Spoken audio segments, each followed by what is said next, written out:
నమస్తే welcome to TV 999 news ముందుగా headlines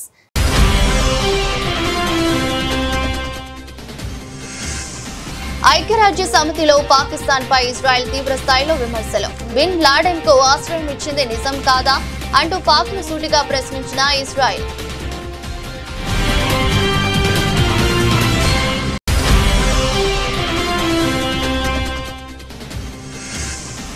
operation సింధూర్లో మన ఆయుధాలే మనల్ని కాపాడాయన్న మోదీ ఉగ్రవాదాన్ని ప్రోత్సహించే వారికి మన సైన్యం గుణపాఠం చెప్పిందన్న ప్రధాని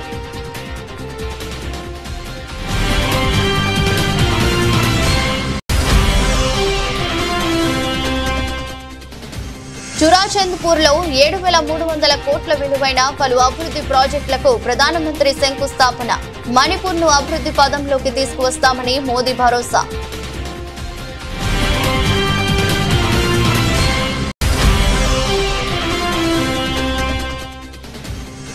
నేపాల్ సంక్షోభంపై ఉత్తరప్రదేశ్ ముఖ్యమంత్రి యోగి ఆదిత్యనాథ్ కీలక వ్యాఖ్యలు చిన్న సమస్యలను నిర్లక్ష్యం చేస్తే తీవ్ర పరిణామాలు తప్పవని హెచ్చరిక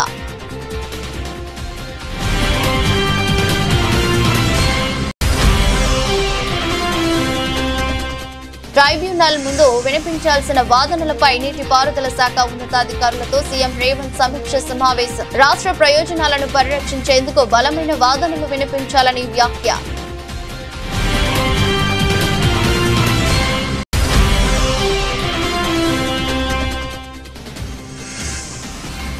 జిల్లా ఎస్పీలతో ముఖ్యమంత్రి చంద్రబాబు ఉన్నత స్థాయి సమావేశం శాంతి భద్రతల పరిరక్షణకే అత్యంత ప్రాధాన్యత అని స్పష్టీకరణ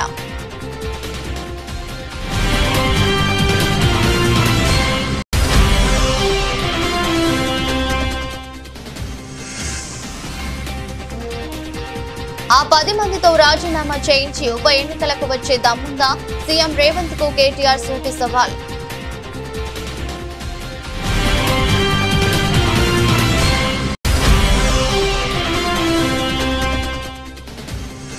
కాలేజీలను పూర్తి చేయలేని అసమర్థుడు CM Chandrababu pay for project కింద మెడికల్ కాలేజీలను అమ్మిస్తున్నారంటూ మాజీ మంత్రి సీదిరి అప్పలరాజు ధ్వజం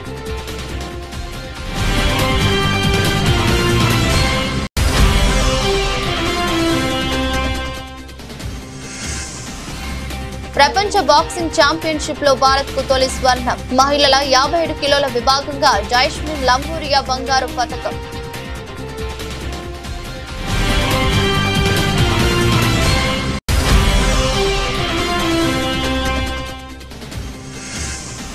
హైదరాబాద్ లో మిరాయ్ బ్లాక్ బస్టర్ థ్యాంక్స్ మెట్ మిరాయ్ అపూర్వ విజయం మరెన్నో సినిమాలు చేసే శక్తినిచ్చిందన్న నిర్మాత TG Vishwaprasad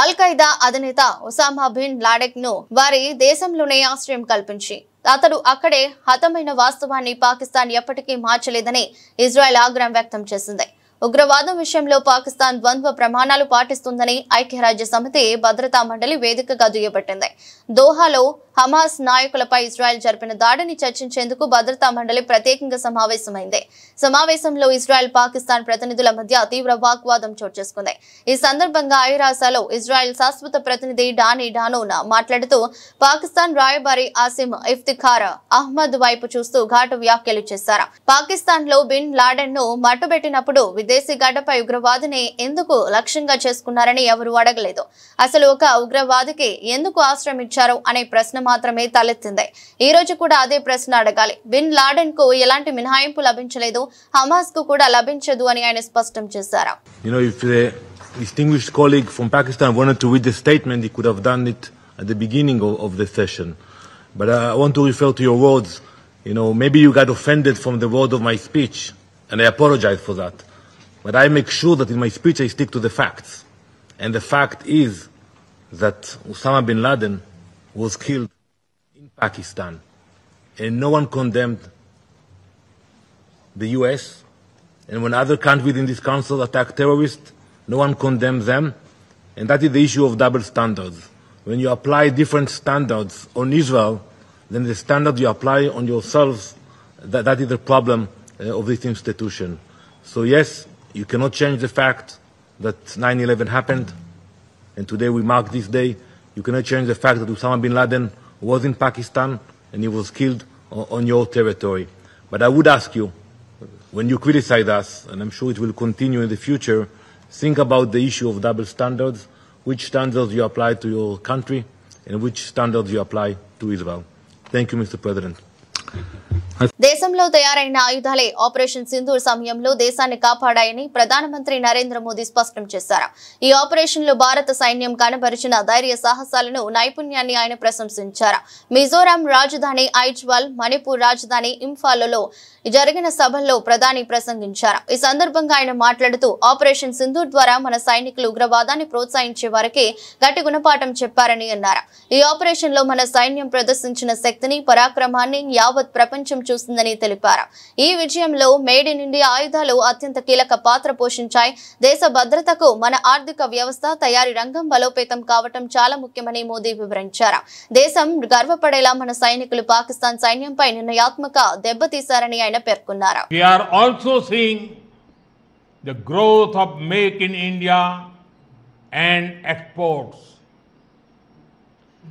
During Operation Sindoor, you all saw how our soldiers taught a lesson to those who sponsored terror. The whole nation was filled with a sense of pride about our armed forces. In this operation, Made in India weapons played a significant role in protecting our country. The growth of our economy and manufacturing sector is very important for our national security. Friends, our government is committed to the welfare of every citizen, every family, and every region. It is through the empowerment of the people that a developed India will be built. In this journey, I am confident that the people of Mizoram will play a very important role. Once again, I extend my heartfelt congratulations to you all and welcome Aizawl to the railway map of India. Today, due to the weather, I could not come to Aizawl, but I'm sure that we will meet very soon. Thank you. Thanks a lot. భారతదేశ ప్రగతికి మణిపూర్ కీలక స్తంభమని, ధైర్యవంతులు, దృఢ సంకల్పానికి ప్రతీక ఈ నెల అని ప్రధానమంత్రి నరేంద్ర మోదీ అన్నారు. ఇక్కడి కొండలు వెలకట్టలేని ప్రకృతి వరప్రసాదమని, ప్రజల కఠోర పరిశ్రమకు సంకేతాలని కొనియాడారు. మణిపూర్ ప్రజల స్ఫూర్తికి సెల్యూట్ చేస్తున్నానని అన్నారు. మణిపూర్ లో నూతన ఉషోదయం ప్రారంభం కానుందని, ప్రజలు శాంతి మార్గాన్ని ఎంచుకున్నారని, వారికి కేంద్రం బాసటగా నిలుస్తుందని హామీ ఇచ్చారు.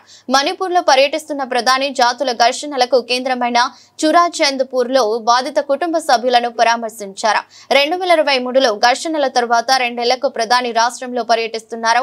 శాంతి భద్రతల పునరుద్ధరణకు కేంద్రం కట్టుబడి ఉందని బాధిత కుటుంబాలకు ప్రధాని సందర్భంగా భరోసా ఇచ్చారు. आज भारत बहुत तेजी से विकसित हो रहा है. हम बहुत जल्द दुनिया की तीसरी सबसे बड़ी अर्थव्यवस्था बनने वाले हैं और मेरा पूरा प्रयास है कि विकास का लाभ देश के कोने कोने में पहुंचे. एक समय था जब दिल्ली से घोषणाएं होती थी और उनको यहां पहुंचते पहुंचते दशकों लग जाते थे. आज हमारा चूराचांदपुर, हमारा मणिपुर भी बाकी देश के साथ विकास कर रहा है. अब जैसे देश भर में गरीबों के लिए हमने पक्के घर बनाने की योजना शुरू की, इसका फायदा मणिपुर के भी हजारों परिवारों को मिला. यहां करीब 60,000 घर बन चुके हैं। इसी तरह इस क्षेत्र में पहले बिजली की कितनी समस्या होती थी, हमारी सरकार ने आपको इस परेशानी से मुक्ति दिलाने का प्रण लिया है।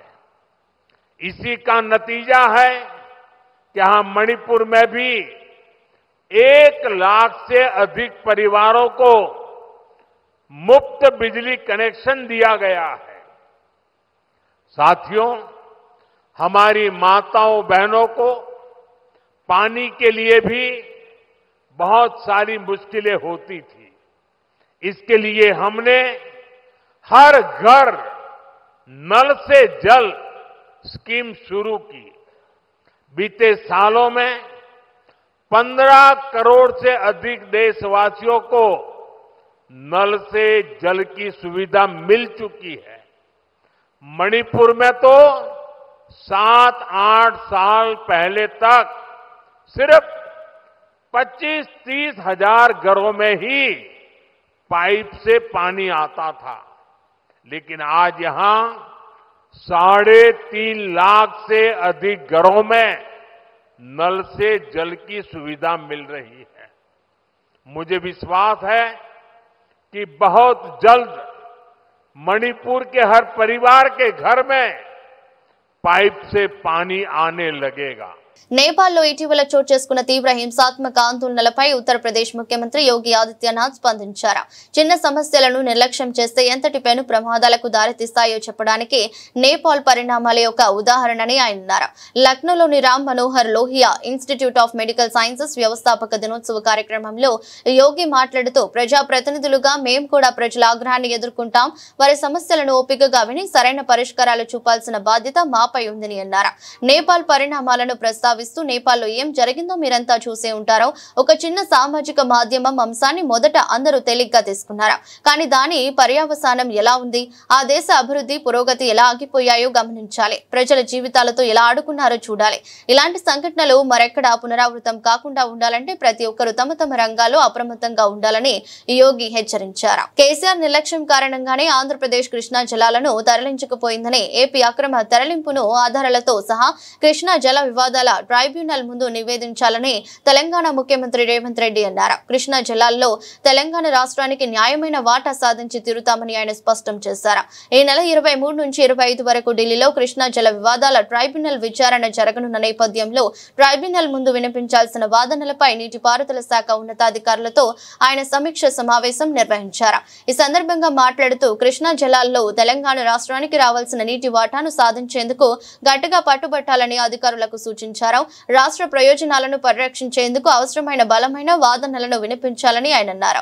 కృష్ణా నదిపై చేపట్టిన ప్రాజెక్టుల వివరాలన్నింటినీ ట్రైబ్యునల్ ముందుంచాలని ఆదేశించారు. గతంలో సరైన శ్రద్ధ కనబరచకపోవడం వల్లే ఈ పరిస్థితి తలెత్తిందని ఆయన అన్నారు. కృష్ణా జలాల్లో వాటా సాధించడంలో కేసీఆర్ విఫలమయ్యారని, నీటి వాటాల విషయంలో ఆయన తెలంగాణకు ద్రోహం చేశారని విమర్శించారు.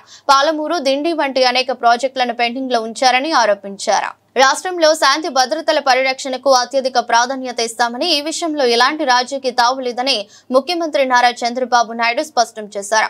శాంతి భద్రతలు పటిష్టంగా ఉంటేనే రాష్ట్రానికి పెట్టుబడులు వస్తాయని, తద్వారా యువతకు ఉపాధి, ఉద్యోగ అవకాశాలు మెరుగుపడి రాష్ట్ర వృద్ధి రేటు పెరుగుతుందని ఆయన అన్నారు. జిల్లాల ఎస్పీలతో బదిలీల అనంతరం నిర్వహించిన ప్రత్యేక సమావేశంలో ఆయన పలు కీలక అంశాలపై దిశానిర్దేశం చేశారు. రాజకీయ ముసుగులో నేరాలకు పాల్పడే వారిని ఎట్టి పరిస్థితుల్లోనూ ఉపేక్షించవద్దని కఠినంగా హెచ్చరించారు. ప్రస్తుత సమాజంలో నేరాల స్వరూపం మారిందని, రాజకీయాలను అడ్డు పెట్టుకుని నేరాలు చేసే సంస్కృతి పెరిగిపోయిందని ముఖ్యమంత్రి ఆవేదన వ్యక్తం చేశారు. సీఎం రేవంత్ రెడ్డికి ఆయన భాషలో చెప్తేనే అర్థమవుతుంది. అయినా అట్లాంటి భాష మనం మాట్లాడలేం, కానీ తప్పదు, ఆయన కోసం మాట్లాడాలి. రేవంత్, నువ్వు మొగోడివైతే ఆ 10 మంది ఎమ్మెల్యేలతో రాజీనామా చేయించు. ఉప ఎన్నికలకు పోదాం, బై ఎలక్షన్లలో చూసుకుందాం. 10 ఏళ్ల కేసీఆర్ పాలన, 2 ఏళ్ల కాంగ్రెస్ పాలన, ఏది బాగుందో తేల్చుకుందాం. ఉప ఎన్నికల్లో దమ్ముంటే గెలిచి చూపించు అంటూ గద్వాల తేరు మైదానం నుంచి బీఆర్ఎస్ వర్కింగ్ ప్రెసిడెంట్ కేటీఆర్ సవాల్ విసిరారు. గద్వాల జిల్లా కేంద్రంలో ఏర్పాటు చేసిన గద్వాల గర్జన సభలో ఆయన మాట్లాడుతూ ప్రజల ఆకాంక్షలు అభిప్రాయాలను తుంగలో తొక్కి వ్యక్తిగత అవసరాల కోసం పార్టీలు మార్చిన ఎమ్మెల్యేలకు ప్రజాకోర్టులో శిక్ష తప్పదని హెచ్చరించారు. పార్టీలు మారిన ఆ 10 మంది ఎమ్మెల్యేల పరిస్థితి దయనీయంగా ఉన్నదని, అసలు వారు ఏ పార్టీలో ఉన్నారో చెప్పుకోలేని దుస్థితిలో ఉన్నారని ఎద్దేవా చేశారు. అన్ని వర్గాల ప్రజలను మోసం చేసిన కాంగ్రెస్ పార్టీ పరిపాలన చూసి పార్టీ మారిందా అని ప్రశ్నల వర్షం కురిపించారు. కాంగ్రెస్ నేతలు యూరియాను బ్లాక్ లో అమ్ముకుంటున్నారని, గ్రూప్ 1 ఉద్యోగాలను కూడా అమ్ముకున్నారని ఆరోపించారు. ముఖ్యమంత్రి రేవంత్ రెడ్డి గారిని అడుగుతా ఉన్నా, మీకేమన్నా కొద్దిగా రేషం ఉందా, పౌరుషం ఉందా అని అడుగుతా ఉన్నా. మీరే కదా అన్నాడు ఎమ్మెల్యేలు పార్టీ మారినారు కాంగ్రెస్ వాళ్ళని చెప్పి, మీరే కదా మాట్లాడింది. ఎమ్మెల్యేలు పార్టీ మారిన వాళ్ళని రాళ్లతోని కొట్టి చంపమని అన్నాడు. మరి వీళ్ళు ఎవరు చంపాలి రాళ్ళని? ఎవరిని కొట్టాలా? ఈ రోజు మీరే కదా అన్నారు అన్నాడు. ఆ ఇంటి మీద వాళ్ళని కాకి ఈ ఇంటి మీద వాళ్ళద్దన్నారు. మరి 10 మంది కాకుల్ని ఎందుకు చేర్చుకున్నావని నేను అడుగుతా ఉన్నా. ఈ 10 మంది కాకులు ఇవాళ ఎటు కాకుండా పోయినారు. వీళ్ళు ఇలా గట్టిగా పోయి అడిగినావు అనుకో నువ్వు ఏ పార్టీ అని. ఇప్పుడు 2 లింగాలు ఉంటాయి నాకు తెలిసి అయితే, ఒకటి భూలింగం, రెండోది స్త్రీలింగం, అంతేనా? ఇప్పుడు మరి ఏ లింగాలు వీళ్ళు? ఎవరు వీళ్ళు? ఎటుగాని పరిస్థితిలో ఇరుక్కొని పోయినారు. ఏ పార్టీ చెప్పలేరు, ఎమ్మెల్యేలో కాదో చెప్పలేరు. స్పీకర్ కాడ ఒక మాట, ప్రజల కాడ ఒక మాట, బయటికి వస్తే ఒక మాట, ముఖ్యమంత్రి కాడికి వస్తే కాళ్ళు మొక్కేది. గిందుక మిమ్మల్ని గెలిపించింది. తప్పకుండా అందుకే గద్వాల చైతన్యమున్న ప్రాంతం, తప్పకుండా మీ చైతన్యాన్ని చూపెట్టాలి. రేపు మీ ఉప ఎన్నిక ఒక 6-9 నెలల్లో వస్తుందేమో గానీ లోకల్ బాడీ ఎలక్షన్లు ఇంకా ముందే వస్తాయి. ఇక్కడ జెడ్పీటీసీ ఎలక్షన్లు, ఎంపీటీసీ ఎలక్షన్లు, సర్పంచ్ ఎన్నికలు, మున్సిపల్ ఎలక్షన్లు తొందరలోనే రాబోతా ఉన్నాయి. నేను ప్రార్థిస్తా ఉన్నా, ఇక్కడ ఎవరు అభ్యర్థి అయినా మీ గద్వాల బిడ్డనే అవుతాడు. రైతుల యూరియా అమ్ముకుంటున్నారు, పిల్లల గ్రూప్ 1 ఉద్యోగాలు కూడా అమ్ముకున్నారు. గ్రూప్ 1 లో కుంభకోణం జరిగిందని, గ్రూప్ 1 పరీక్షల్లో 563 ఉద్యోగాలుంటే వాటిని కూడా అమ్ముకున్నారని చెప్పి మన ఆర్ఎస్ ప్రవీణ్ కుమార్ గారు పోతే పిల్లల దగ్గరికి వాళ్ళు చెప్తా ఉన్నారు. ఒక్కొక్క ఉద్యోగం, డిప్యూటీ కలెక్టర్ ఉద్యోగం 3 కోట్ల రూపాయలకు అమ్ముకొని మొత్తం 563 ఉద్యోగాలంటే దగ్గర 1700 కోట్ల రూపాయలు ఇలా దండుకున్నారు కాంగ్రెస్ నాయకులు. రాష్ట్రంలో 17 ప్రభుత్వ మెడికల్ కాలేజీలను ఆర్థిక ఇబ్బందులు లేకుండా పూర్తి చేసేందుకు సీఎంగా వైఎస్ జగన్ పక్కా ప్రణాళికను అమలు చేస్తే కూటమి ప్రభుత్వంలో సీఎం చంద్రబాబు వాటిని ముందుకు తీసుకువెళ్లకుండా కుట్రతోనే సేఫ్ క్లోజ్ పేరుతో మూసేశారని మాజీ మంత్రి వైఎస్ఆర్సీపీ డాక్టర్స్ వింగ్ అధ్యక్షుడు సీదిరి అప్పలరాజు మండిపడ్డారు.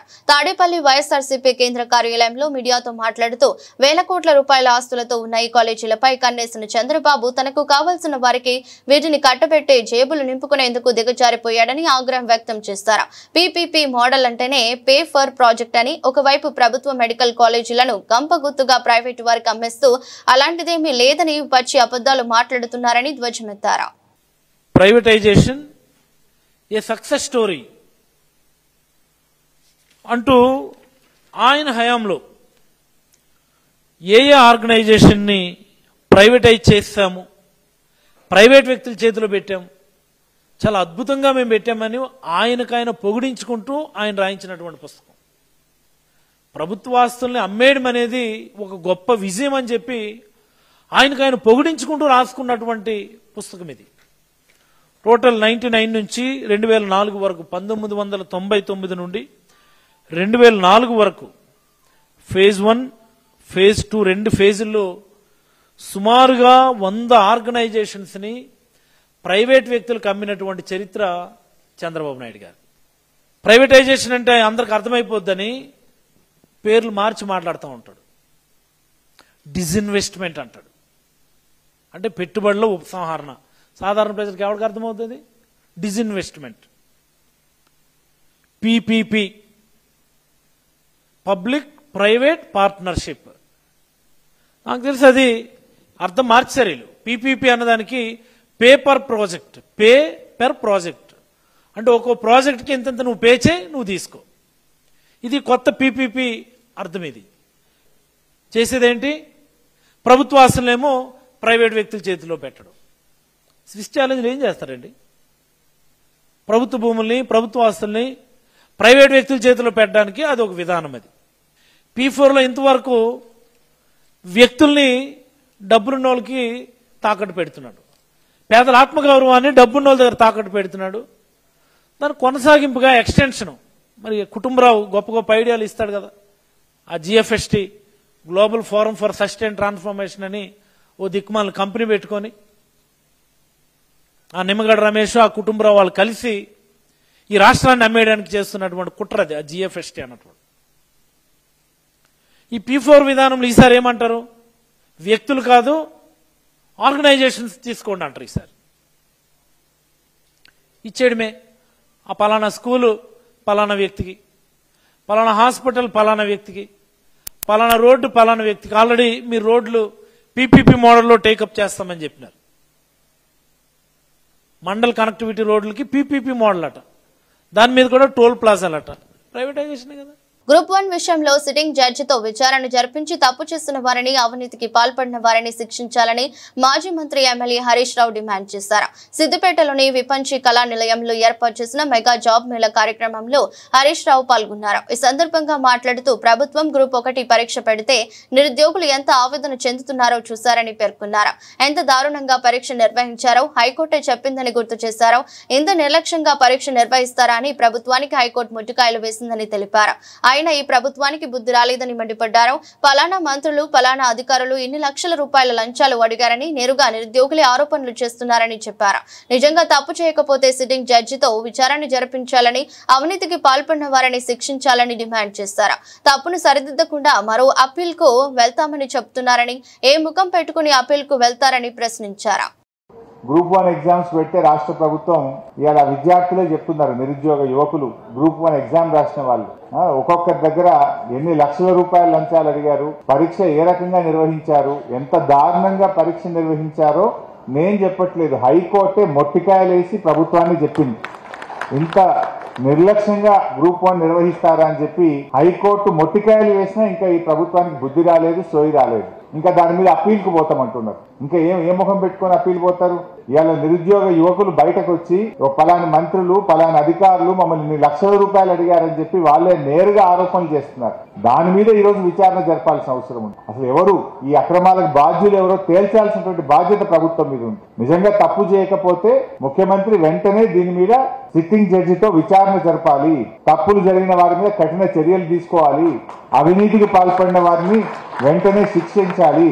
కానీ దానికి ముందుకు పోకుండా తప్పులను సరిదిద్దకుండా ఇంకా అప్పీల్కి పోతాం, ఇంకా దాచుకునే ప్రయత్నానికి ఇలా రేవంత్ రెడ్డి పాల్పడతా ఉన్నాడు. ఆ రోజు చెప్పిందేమో మొదటి ఏడాదిలోనే 2 లక్షల ప్రభుత్వ ఉద్యోగాలు ఇస్తామన్నారు.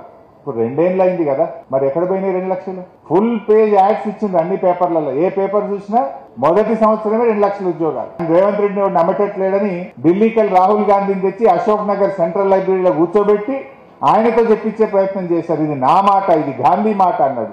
మరి గాంధీ మాట ఏడవైందో, రేవంత్ రెడ్డి మాట ఏడవైందో? 2 లక్షల ఉద్యోగాలు కాదు కదా, ఇందాక మా సీనన్న చెప్పినట్టు 10,000 కూడా ఇవ్వలే. అన్ని కేసీఆర్ గారు. ఇప్పుడు 20,000 పోలీస్ కానిస్టేబుల్ ఉద్యోగాలు.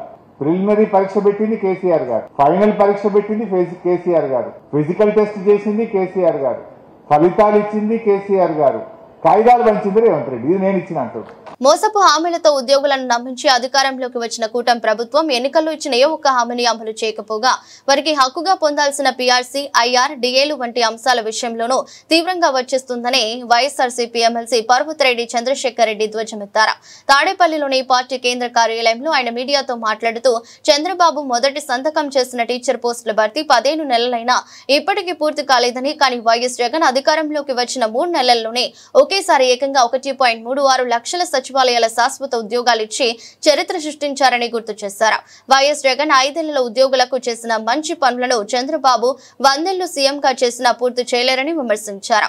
ఉద్యోగులకు పెండింగ్ బకాయిలు 30,000 కోట్లు తక్షణం చెల్లించాలని ఎమ్మెల్సీ చంద్రశేఖర్ రెడ్డి డిమాండ్ చేశారు. అలానే నాడు నేడు ద్వారా అదొక గొప్ప పథకం. మన ఎవరో ఒక మంత్రి అంటా ఉన్నారు, నాడు నేడులో డబ్బులు తగలేస్తున్నారని. కొంచెమన్నా మాట్లాడేటప్పుడు తెలివితేటలు జ్ఞానం ఉండాలా. గతంలో ఒక గవర్నమెంట్ స్కూల్లో చదువుతా ఉన్నప్పుడు కింద ఎప్పుడు కూడా ఫ్లోరింగ్ ఉండేది కాదు, పెచ్చులు ఎప్పుడు ఊడిపడతాయో తెలియదు. కనీసం మహిళా టీచర్లు బాత్రూమ్కి వెళ్లాలంటే పక్కిళ్లలోకి పోయేటువంటి పరిస్థితి. అలానే ఆడబిడ్డలు కనుక స్కూల్కి వెళ్తే మంచినీళ్లు తాగితే బాత్రూమ్కి వెళ్లాల్సి వస్తుందని మంచినీళ్లు కూడా సాయంత్రం దాకా తాకుండా ఉన్నటువంటి దుర్భరమైనటువంటి రోజులు మనం చూసినటువంటి పరిస్థితుల్లో జగన్మోహన్ రెడ్డి గారు వచ్చి నాడు నేడు ద్వారా అద్భుతంగా స్కూల్స్ డెవలప్మెంట్ చేసినటువంటి పరిస్థితి మనం చూసినాం. చక్కగా వాష్రూమ్స్ మన ఇళ్ల కంటే కూడా చక్కగా ఉన్నాయి. ప్రతి ఒక్కరూ కూడా చక్కగా మంచినీళ్లు తాగాలని RO సిస్టమ్స్ తీసుకొని వచ్చారు. ఫ్యాన్స్, లైట్స్, డిజిటల్ బోర్డ్స్, ఈ విధంగా అద్భుతమైనటువంటి స్కూల్స్ ని మనం డెవలప్ చేసుకొని ఒక మంచి వర్క్ అట్మాస్ఫియర్ ని తీసుకొని రావడం వల్ల ప్రతి టీచర్ కూడా, ప్రతి ఎంప్లాయీ కూడా స్వేచ్ఛగా సంతోషంగా వర్క్ చేసుకునే పరిస్థితిని జగన్మోహన్ రెడ్డి గారు తీసుకొని వస్తే ఈ రోజు మీరు ఏం చేస్తున్నారు? వాటన్నింటినీ కూడా మెయింటెనెన్స్ లేకుండా ఈ రోజు మరలా పాత రోజులని తిరిగి పరిస్థితి మీరు రోజు మనం తీసుకొని వచ్చినారు. ఇంతకంటే దౌర్భాగ్యం ఎక్కడైనా ఉంటుందా? అలానే 117 జీవో తీసుకొని వచ్చిన దానివల్ల గవర్నమెంట్ ఎడ్యుకేషన్ సిస్టమ్ లో సుమారుగా 8,000 మంది SGTలకి ఒకేసారి ప్రమోషన్స్ వచ్చినాయి. 8,000 మంది SGTలకి. అలానే CBSE సిస్టమ్ తీసుకొని వచ్చినాం. CBSE సిస్టమ్ లో 502 స్కూల్స్ ని CBSE ఫస్ట్ ఫేజ్ లో తీసుకొని వచ్చి ఆ తర్వాత ఇంకొక 1000 స్కూల్స్ ని CBSE లోకి తీసుకురావాలనుకున్నాం. అలా CBSE లోకి తీసుకొని వచ్చిన దానివల్ల ఇంటర్మీడియట్ దాకా దాంట్లోకి ఉంటే దాంట్లో మనకు సుమారుగా 10,000 మంది టీచర్స్ కి మనము PGTలుగా ప్రమోషన్స్ ఇచ్చేదానికి అవకాశం ఉంటుంది. బాక్సింగ్ నుంచి మన దేశానికి గుడ్ న్యూస్ వచ్చింది. లివర్పూల్ లో జరిగిన వరల్డ్ బాక్సింగ్ ఛాంపియన్షిప్ 2025లో జైస్మిన్ లంబోరియా చరిత్ర సృష్టించింది. ఆమె మహిళల 57 కిలోల విభాగంలో పోలాండ్ కు చెందిన ఒలింపిక్ రజత పతక విజేత జూలియా సెరెమోతాతో పోరాడి గెలిచింది. దాదాపు ఓటమి దగ్గర ఉన్న సమయంలో ఆమె చూపిన ఫైటింగ్ స్పిరిట్ అందరినీ ఆశ్చర్యపరిచింది. ఫైనల్ బౌట్ లో 4-1 స్ప్లిట్ డిసిషన్ ఆమె గెలిచింది. ఈ గెలుపుతో జైస్మిన్ భారత్ కు బాక్సింగ్ ఛాంపియన్షిప్ లో తొలి స్వర్ణ పతకాన్ని తీసుకొచ్చింది. ఈ ఫీలింగ్ మాటలు చెప్పలేను. వరల్డ్ ఛాంపియన్ అయ్యానంటే చాలా ఆనందంగా ఉంది. పారిస్ 2024లో తొందరగా ఉన్న తర్వాత శారీరకంగా, మానసికంగా, టెక్నికల్ గా బాగా ప్రిపేర్ అయ్యాను. ఈ విజయం ఆ కష్టానికి ఫలితమని జైస్మిన్ పేర్కొంది. ఈ గెలుపు నేపథ్యంలో అనేక మంది సోషల్ మీడియా వేదికగా జైస్మిన్ కు విషెస్ తెలియజేస్తున్నారు. క్రికెట్ అభిమానులు ఎప్పుడెప్పుడు అని ఎదురు చూస్తున్న క్షణం రానే వచ్చింది. భారత్ పాకిస్తాన్ జట్లు ఆసియా కప్ లో ఆదివారం అమితుమి తేల్చుకోబోతున్నాయి. గ్రూప్ ఏ లీగ్ పోరులో భాగంగా చిరకాల ప్రత్యర్థులు సై అంటే సై అంటున్నాయి. ఇప్పటికే 8 సార్లు ఆసియా కప్ ను దక్కించుకున్న టీం ఇండియా రికార్డు స్థాయిలో 9వ కన్నేస్తే కనీసం పోటీ ఇచ్చేందుకు పాక్ పట్టుదలతో ఉంది. ఓవైపు దిగ్గజ ద్వయం రోహిత్ శర్మ, విరాట్ కోహ్లీ రిటైర్మెంట్ తర్వాత తొలిసారి భారత్ బరిలోకి దిగుతుండగా మరోవైపు బాబర్ ఆజం, రిజ్వాన్ లేకుండా పాక్ అదృష్టాన్ని పరీక్షించుకునేందుకు ప్రయత్నిస్తుంది. రోగ వారసత్వాన్ని పుచ్చుకునేందుకు యంగ్ ఇండియా అడుగులు వేస్తుంది. శుభ్మన్ గిల్, అభిషేక్ శర్మ రూపంలో టీమిండియా అదిరిపోయే ఓపెనింగ్ జోడీ దొరకగా తిలక్ వర్మ, శాంసన్, సూర్యకుమార్, హార్దిక్, శివం దుబే, బూమ్రా, కుల్దీప్ లాంటి క్రికెటర్లతో భారత్ పటిష్టంగా కనిపిస్తుంది. ఆసియా కప్ ను మరోమారు తమ ఖాతాలో వేసుకోవాలన్న ఏకైక లక్ష్యంతో అరబ్ గడ్డపై అడుగుపెట్టిన టీమిండియా మెండైన ఆత్మవిశ్వాసంతో కనిపిస్తుంది. తేజ సజ్జ హీరోగా మనోజ్ మహావీర్ లాంబా అనే ప్రతినాయకుడిగా నటించిన చిత్రం మిరాయ్. కార్తిక్ ఘటమనేని దర్శకత్వంలో టీజీ విశ్వప్రసాద్ నిర్మించిన ఈ చిత్రం శుక్రవారం ప్రేక్షకుల ముందుకొచ్చి సూపర్ హిట్ టాక్ తెచ్చుకుంది. తొలి రోజు 27 కోట్లు వసూలు చేసింది. ఈ నేపథ్యంలో చిత్ర బృందం సక్సెస్ మీట్ నిర్వహించింది. మనోజ్ మాట్లాడుతూ ఈరోజు ఎంతో ఆనందంగా ఉంది. 12 ఏళ్ల తర్వాత సక్సెస్ తో నా ఫోన్ మోగుతూనే ఉంది. అభినందనలు వస్తున్నప్పటికీ నాకు ఇదంతా కలలా ఉందన్నారు. అలాగే సక్సెస్ మీట్ లో టీజీ విశ్వప్రసాద్ ఇన్నాళ్లు పడిన బాధను మొత్తం తమ సంస్థకు గత ఏడాది అంతగా కలిసి రాలేదు. ఇలాంటి సమయంలో మిరాయ్ అపూర్వ విజయం మరెన్నో సినిమాలు చేసే శక్తినిచ్చింది. ఈ సినిమాతో మేము ప్రేక్షకుల విశ్వసనీయతను పొందాం. అది మాకు చాలా ఆనందాన్ని ఇస్తుందని అన్నారు నిర్మాత టీజీ విశ్వప్రసాద్. మిరాయ్ చిత్రాన్ని ప్రేక్షకులు గుండెల్లో పెట్టుకున్నారని దర్శకుడు కార్తిక్, నిర్మాత విశ్వప్రసాద్ గారి ఎమోషనల్ సపోర్ట్ వల్ల ఈ సినిమా ఇంత గొప్పగా వచ్చిందని హీరో తేజ సజ్జా తెలిపారు. మీరున్నారు కాబట్టి నేనున్నాను, మీరందరూ ఎంకరేజ్ చేశారు కాబట్టి నేను సినిమాలు చేయగలుగుతున్నాను, నేను ఇక్కడ ఉండగలుగుతున్నాను. నెక్స్ట్ ఈ కెమెరాలు ఇటు తిప్పగలుగుతారేమో, తిప్పగలిగితే తిప్పండి. ఈ ఫ్రంట్ 2 రోస్లో ఉన్న మీడియా వాళ్ళందరూ మీరందరూ సపోర్ట్ చేశారు కాబట్టి నేను ఉన్నాను సార్. అప్పుడప్పుడు ఏడిపిస్తూ ఉంటారు, అప్పుడప్పుడు కొంచెం ఇబ్బంది పెడుతూ ఉంటారు. బట్ మీరందరూ నిజంగా ఒక మంచి కంటెంట్ వచ్చినప్పుడు మీరు పుష్ చేస్తేనే అది ఆడియన్స్ వరకు వెళ్తుంది, మీరందరూ తోడ్పడితేనే అది ఆడియన్స్ వరకు వెళ్తుంది. అది చేసినందుకు మీ అందరికీ పాదాభివందనాలు సార్. Thank you. ఎల్లప్పుడూ గుర్తుపెట్టుకుంటాను sir. I'm forever indebted to you. ఏది మనం చేసేది కాదు, మనం జస్ట్ నిమిత్త మాత్రమే, అంతా యూనివర్స్ చేసుకుంటా వెళ్తూ ఉంటుంది అని నమ్మే వాళ్ళలో నేను ఒకడిని. అగైన్ నాన్ థియేట్రికల్ మార్కెట్ వల్ల చాలా ఈజీగా ఫిల్మ్ మేకింగ్ అనేది జరిగిపోయింది. ఒక క్వాలిటీ కంట్రోల్ కానీ అలాంటివి లేకుండా we also had some quality issues. ఆ టైంలో this is giving back all the energy to do lot more films. So I really want to thank Karthik to bring this movie to us. So first Karthik ఈ movie గురించి అంటే it was just a 10-15 minute discussion. ఏదో నేను cinema చూసి చాలా అంటే extraordinary decision తీసుకున్నాను అని చెప్పాను కానీ బట్ వెరీ స్మాల్ అంటే బ్రీఫ్ డిస్కషన్, దీని స్పాన్ ఏముంది, ఎలా చేస్తామన్నది.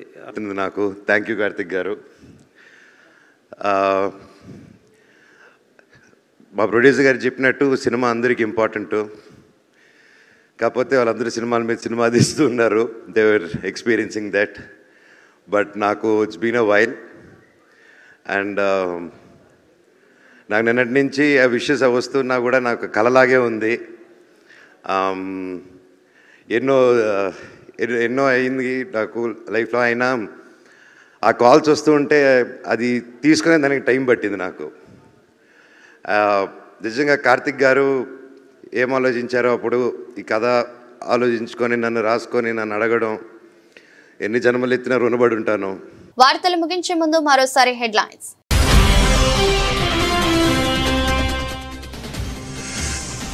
ఐక్యరాజ్య సమితిలో పాకిస్తాన్ పై ఇజ్రాయెల్ తీవ్ర స్థాయిలో విమర్శలు. బిన్ లాడెన్ కు ఆశ్రయం ఇచ్చింది నిజం కాదా అంటూ పాక్ను సూటిగా ప్రశ్నించిన ఇజ్రాయెల్.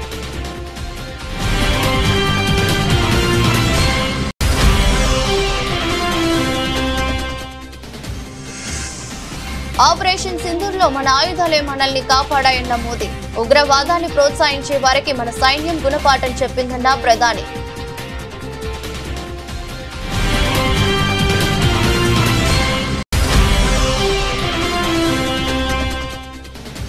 చురాచంద్పూర్లో 7,300 కోట్ల విలువైన పలు అభివృద్ధి ప్రాజెక్టులకు ప్రధానమంత్రి శంకుస్థాపన. మణిపూర్ను అభివృద్ధి పదంలోకి తీసుకువస్తామని మోదీ భరోసా.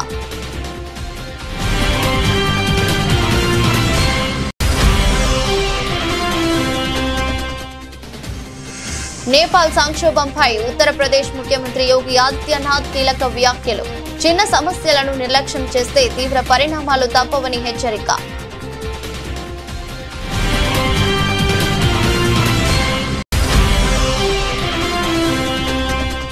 ట్రైబ్యునల్ ముందు వినిపించాల్సిన వాదనలపై నీటిపారుదల శాఖ ఉన్నతాధికారులతో సీఎం రేవంత్ సమీక్ష సమావేశం. రాష్ట్ర ప్రయోజనాలను పరిరక్షించేందుకు బలమైన వాదనలు వినిపించాలని వ్యాఖ్య.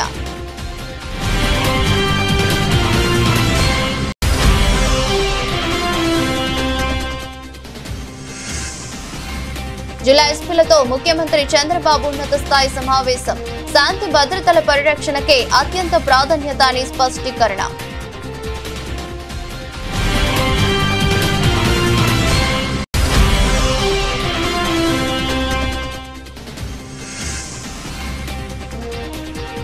ఆ 10 మందితో రాజీనామా చేయించి ఉప ఎన్నికలకు వచ్చే దమ్ముందా? సీఎం రేవంత్ కు కేటీఆర్ సూటి సవాల్.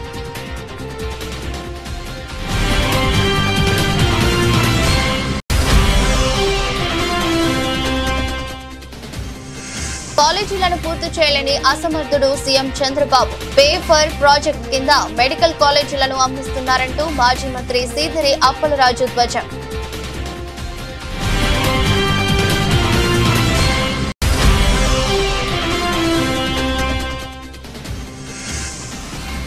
ప్రపంచ బాక్సింగ్ ఛాంపియన్షిప్ లో భారత్ కు తొలి స్వర్ణం. మహిళల 57 కిలోల విభాగంగా జైస్మిన్ లంబూరియా బంగారు పతకం.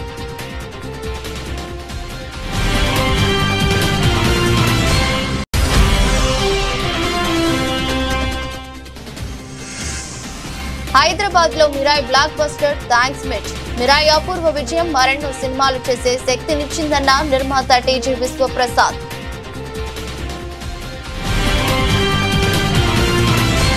ఇది బులెటిన్. మరో బులెటిన్ లో మళ్ళీ కలుద్దాం. అంతవరకు సెలవు. నమస్కారం.